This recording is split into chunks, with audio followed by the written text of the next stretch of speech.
Ebanghelyo o sa kaligtasan. Ang ginawa ko po ang title po ng aking ibabahagi po ngayon ay na-share ko na rin po nung September 15. Last month po, halos mag-isang buwan na rin po. At ito ay maipamagat na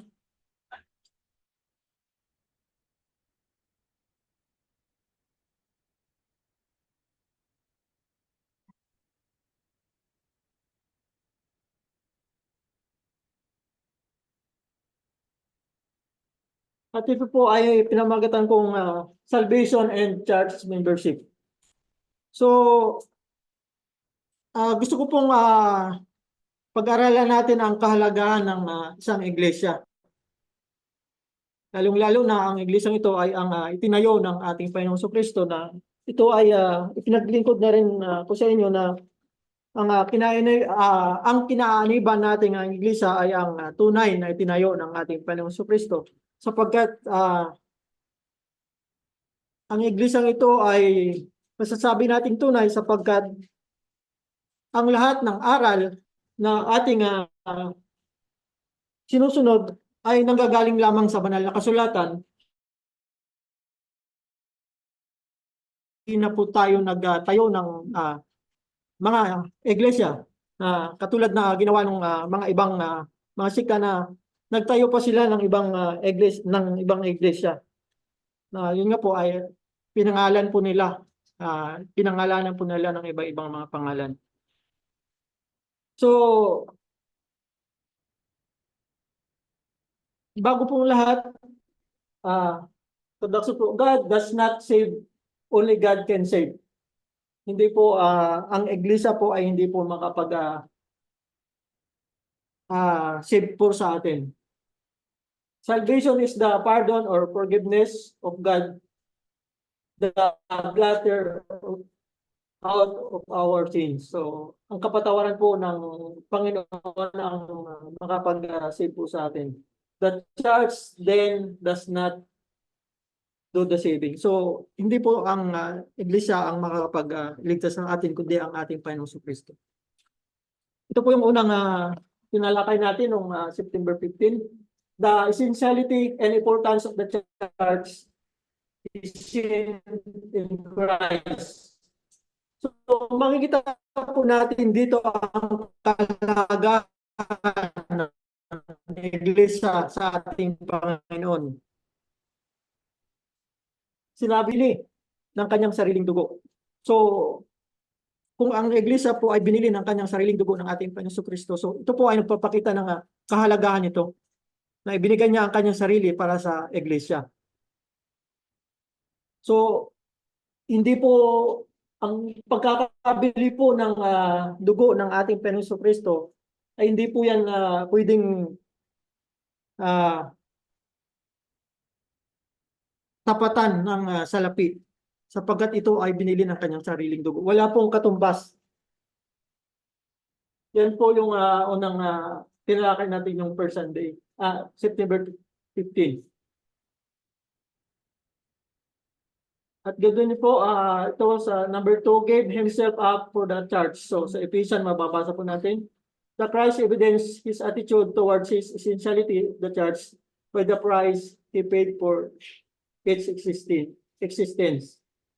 Number 4, let this be in your, which was also in Christ Jesus. Sa Philippians chapter 2, 5 to 8.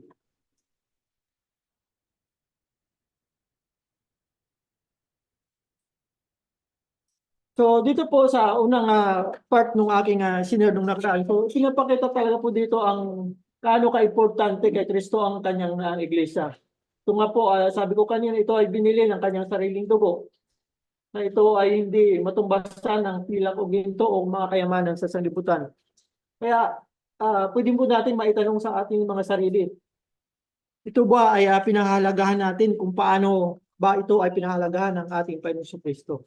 So tayo po ang mga kasagot sa aking sarili.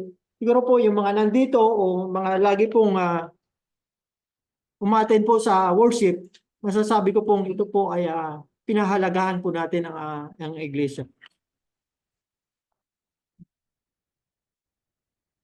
So ito po ang pinaka-kuha natin ngayon, pinaka-main topic.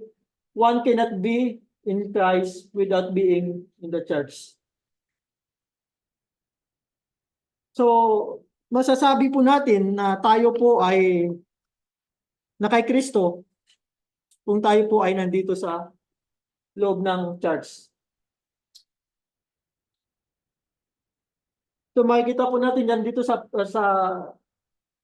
dahil ang ating Panginoong Kristo ay isang ulo nito.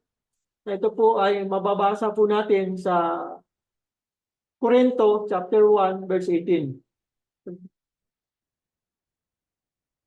Ganito po ang sinasabi. At siya ang ulo ng katawan sa makatuwid bagay ng iglesia, na siya ang pasimula, ang panganay ng mga patay, upang sa lahat ng mga bagay ay magkaroon siya ng kadakilaan. So, pinapakita po dito na ang ating Panginoong Kristo ay ulo ng iglesia, na ang katawan naman po ay ang iglesia. So, tayo po yon ang kanyang katawan. So, ganun po pinapakita ang kahalagahan nito. So, kung atin pong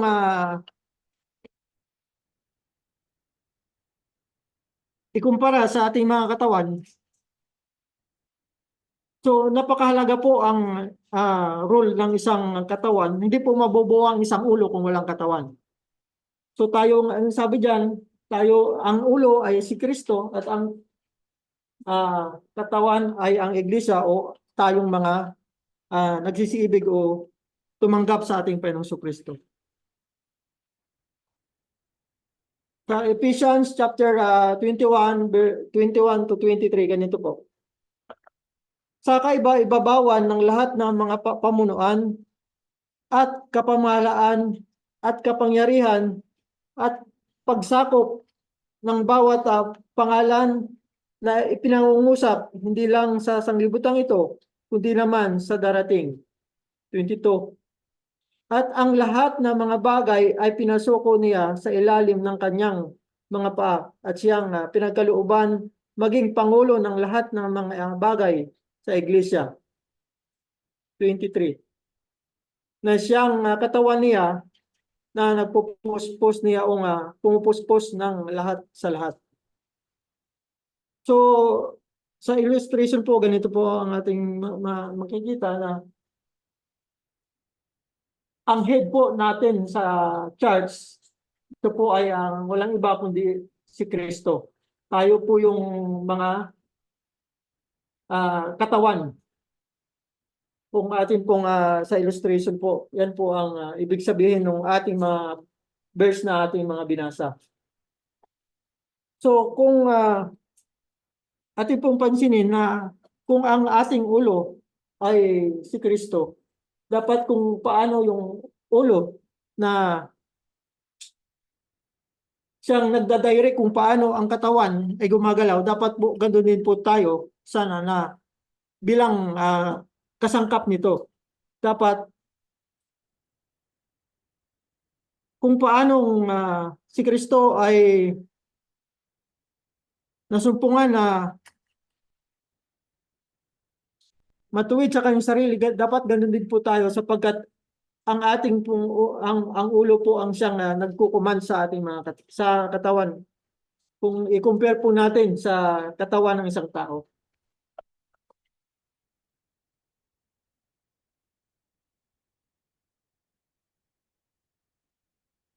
So sa Korinto po, chapter 12 verse 27, ganito po ang ating mababasa. Kaya nga ang katawan ni Kristo at bawat isa ay sama-samang mga kasangkap niya. So,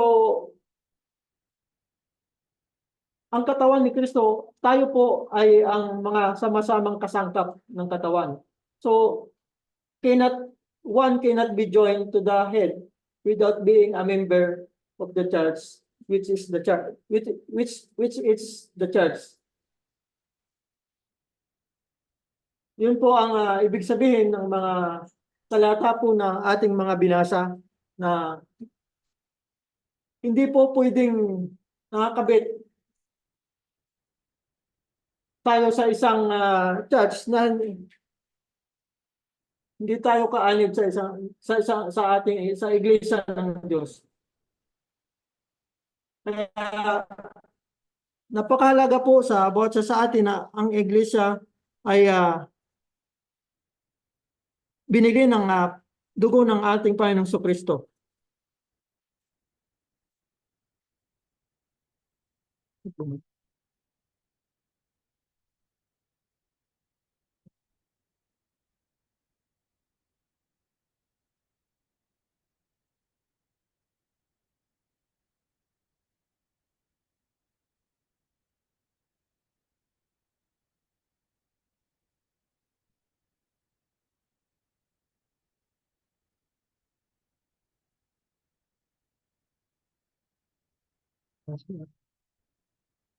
Pangalawa po, makikita po natin dito na si Kristo po ay King. Christ is the King, the church in is His kingdom. So makita po natin na ito po ay hinahalin tulad na si Kristo po ay isang hari na tayo naman po, ang iglesia naman po ay ang kanyang kingdom. Kung sa isang kaharian po ay may isang hari at may isang kingdom o kanyang mga tao o kalipunan ng kanyang membro. So, mababasa po natin yan sa 1 Timothy chapter 6 verse 15. Ganito po ang sinasabi na nasa kanyang kapanahunan ay ipinahayag siya na mapalad at naging makapangyarihan, hari ng mga hari at Panginoon ng mga Panginoon. So, yan po ang ibig sabihin ng church.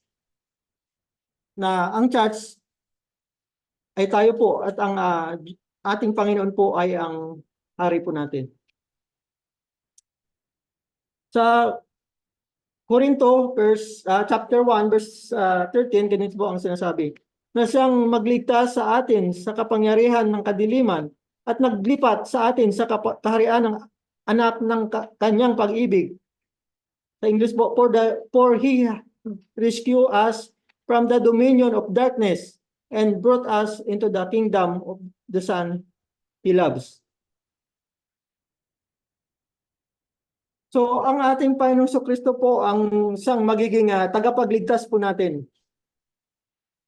Bilang hari po natin na ang ating Panginoong Kristo ang magiging tagapagligtas. At tagapagligtas po natin sa mga pagsubok at sa mga karamdaman na nangyayari po sa sanglibutan ito, na kung paano ang ating Panginoon Kristo ang isang ating hari at ganoon po siya po ang ating tagapagligtas. Sabi, one cannot be a subject of the king without being a citizen of his kingdom. So hindi po tayo magiging isang citizen kung hindi po tayo member ng isang kingdom. Yan po ang ibig sabihin.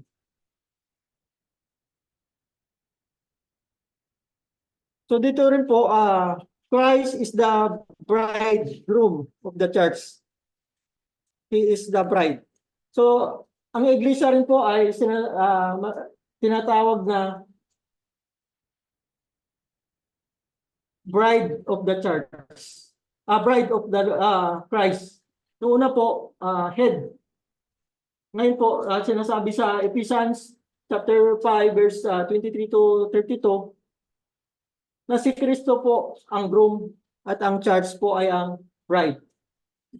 So dito po pinapakita na napakalaga ng iglesia. Ito ay tinawag na asawang babae ng ating Panginoong Kristo. So kung babasahin po natin yung yung Ephesians chapter 15, Ephesians chapter 5 verse 23 to 32, ganito po ang ating mababasa. Ito pong verse na ito po ay lagi po itong ginagamit kung sa mga pag-isang dibdib o sa kasal.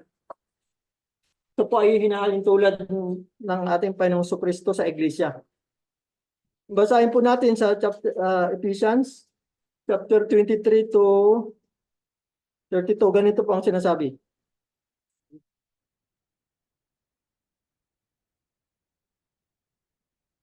Sapagkat ang lalaki ay pangulo ng kanyang asawa, gaya naman ni Kristo na pangulo ng Iglesia, na siya rin namang tagapagligtas ng katawan. So, napakaliwanag po sa ating binasa na ang lalaki daw po ang pangulo ng kanyang asawa. At gayon din naman at gayon naman ni Kristo na pangulo ng Iglesia. Sa verse 24, ganito po, datapwat kung paanong ang Iglesia ay napasakop ni Kristo, ay gayon din naman ang babae ay pasakop sa kanya-kanyang asawa sa lahat ng mga bagay. 25, mga lalaki, ibigin ninyo ang inyong asawa, gaya naman ni Kristo na umibig sa Iglesia at at ibinigay ang kanyang sarili dahil sa kaniya, upang kanyang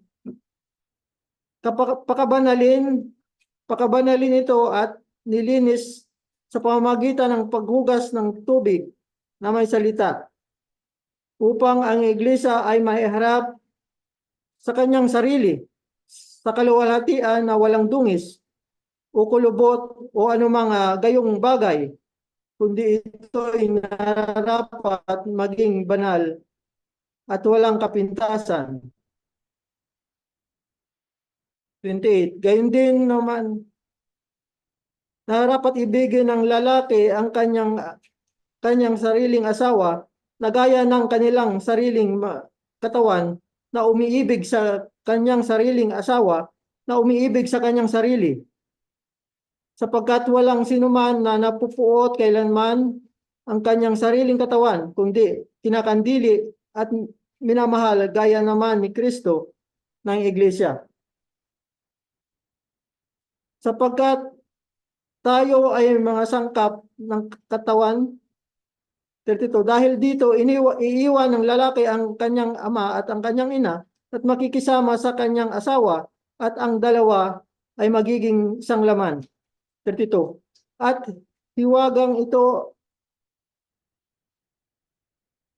ang hiwagang ito ay dakila, datapwat salita ko ay tungkol kay Kristo at tungkol sa Iglesia.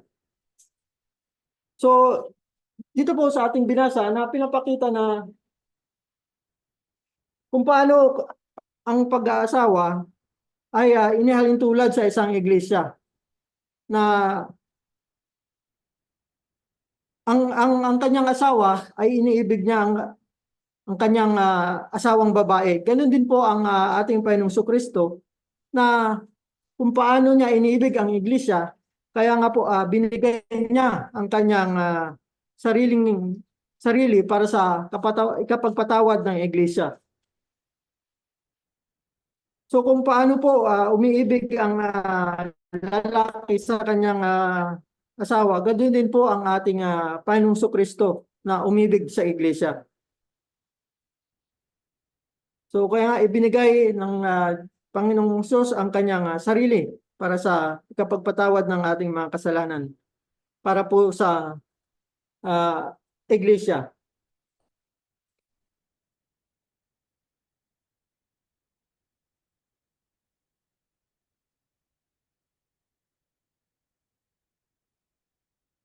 So, to be in Christ is to be in His body, which is the church.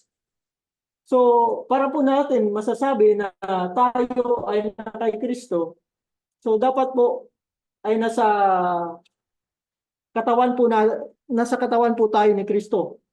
Ang katawan, sinasabing katawan po dito, ito po ay ang church. So, mabasa po natin sa Ephesians chapter 2, verse 12 to 13, ganito po ang sinasabi. Remember that at that time you were separate from Christ, excluded from the citizen in Israel, and foreigners to the covenant of the promise, without hope and without God in the world. But now in Christ Jesus, you were far away, have been brought near by the blood of the Christ. So sinasabi po dito na para maging tayo ay maging na kay Kristo, dati tayo po ay mga makasalanan, tayo po ay nahiwalay o wala sa iglesia dahil sa kasalanan. Sa pamamagitan po ng dugo ng ating Panginoong Jesucristo, tayo po ay nailapit sa Panginoon dahil po sa dugo ni Kristo. Kaya paano po natin nasabi na tayo nailapit, tayo po ay nabautismuhan at tumanggap po tayo ng bautismo para sa kapatawaran ng ating mga kasalanan. Kaya tayo po ay naging malapit na dati po tayo ay mga kaaway, ngayon po ay naging kabati o kasangkap na ng katawan dahil po sa dugo ng ating Panginoong Jesucristo.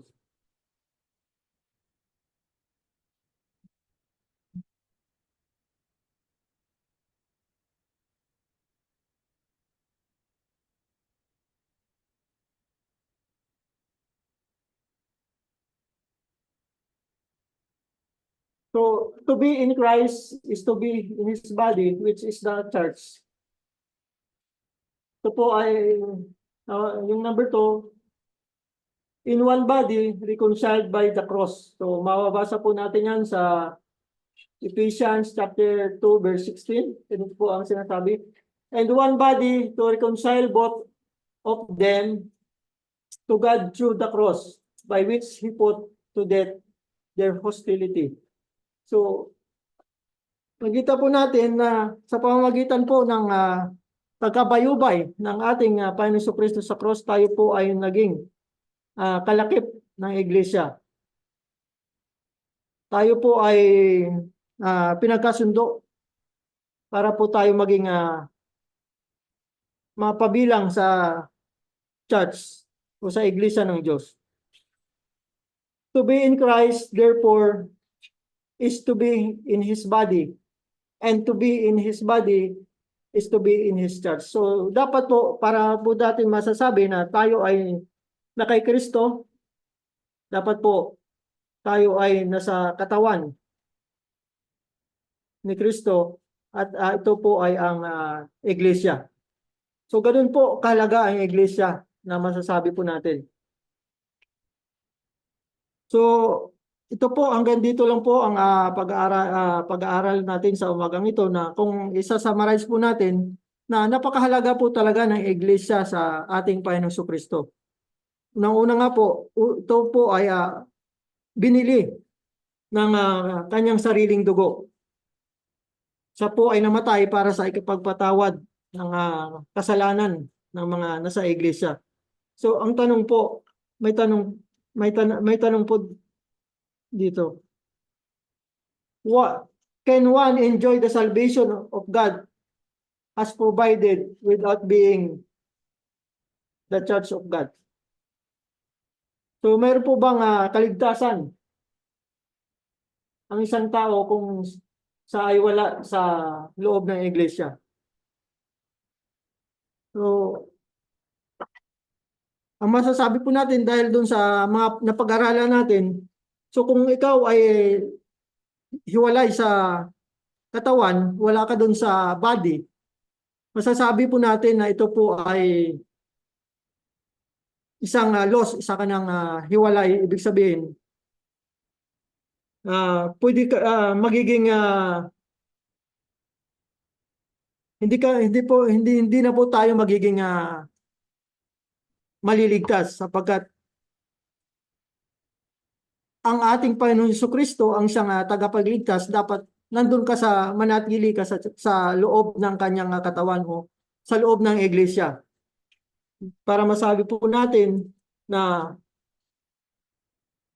kapag ikaw ay nasa loob ng isang iglesia na itinayo ng ating Panginoong Kristo, dapat manatili po tayo sa loob ng iglesia. Kapag ikaw po ay humiwalay o tumalikod, nasasabi po natin na wala na po tayong kaligtasan. Sapagkat ibinigay na po ng ating Panginoong Kristo na siyang nagbili ng kanyang sariling dugo ang kaligtasan sa bawat isa sa atin. Ang gagawin na lang po natin ay panatilihan at sumunod sa aral ng mga aral na inaaral ng ating Panginoong Kristo na makikita po natin sa banal na kasulatan. So para po natin mapanatili ang kaligtasan, tayo po sana ay magkaroon ng pananampalataya na huwag po tayong mawala ng pag-asa at huwag po natin talikuran ang ating pananampalataya. Ito po ay makikita po lamang natin at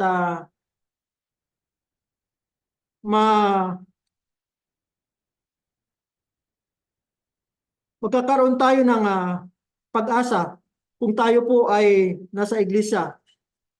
Masasabi ko pong mawalan po tayo ng pag-asa sapagkat kung wala po tayo sa iglesia, sapagkat magkakaroon po tayo ng doubt sa ating mga sarili, sapagkat dito po sa iglesia, dito po ang spiritual na pagkain. Dito po lamang makikita at pinapag-aralan po natin ang mga salita ng Diyos na bilang pagkain ng ating kaluluwa. Sana po kung kayo po ay may tanong sa ating pag-aaral po sa umagang ito. Kung wala pong tanong, ay pwede pong i-call na lang po natin o chat sa ating GC kung kayo po ay may tanong. Kami po ay willing pong sumagot sa inyong mga tanong. Sana po kahit sa papaanong paraan ay naipakita natin na ang kahalagahan ng iglesia sa bawat sa atin. At ganoon din po sana kung paano pinahalagahan ng ating Panginoong Kristo ang iglesia. Sana ganoon din po sa ating mga sarili na huwag po natin pabayaan ang ating pagkakatipon. Muli, marami pong salamat.